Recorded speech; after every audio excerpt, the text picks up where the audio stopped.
Армысыздар, құрметті Қостанай қаласының тұрғындары. Менің есімім Намиялы Жасұлан Нұржанұлы. Мен домбыра аспабының мұғалімі боламын. Менің осы қалаға деген өзімнің қосқан үлесім, мен осы уақытқа дейін жүздеген балаларға домбыра үйретіп, балалардың бойында осы қазақтың ұлттық аспабына деген сүйіспеншілігін ояттым. Көптеген менің оқушыларым қазір осы менің салып кеткен жолымды жалғастыруда. Егер де айта кететін болсам, менің өзімнің отбасым жалпы музыкаға өте жақын. Кішкентай кезімнен музыкалық мектепте оқып, одан білім алып, және де сол домбыра үйірмелеріне қатысып, балаларға қалай сабақ беру керек екенін түсініп, міне 19 жасымнан бастап балаларға домбыра үйретуді бастадым.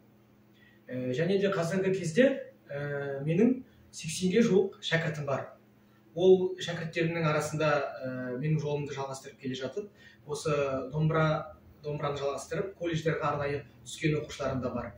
Міне, мен оның өзін үлкен жеңіс деп санаймын. Және де осы уақытқа дейін қалалық байқаулардан, облыстық байқауларда балаларым жарыстарға қатысып, үнемі орындар алып жатады. Әрине, біз Қазақстанда тұрғаннан кейін қазақтың ұлттық аспабын дамыту, ол менің негізгі борышым деп санаймын.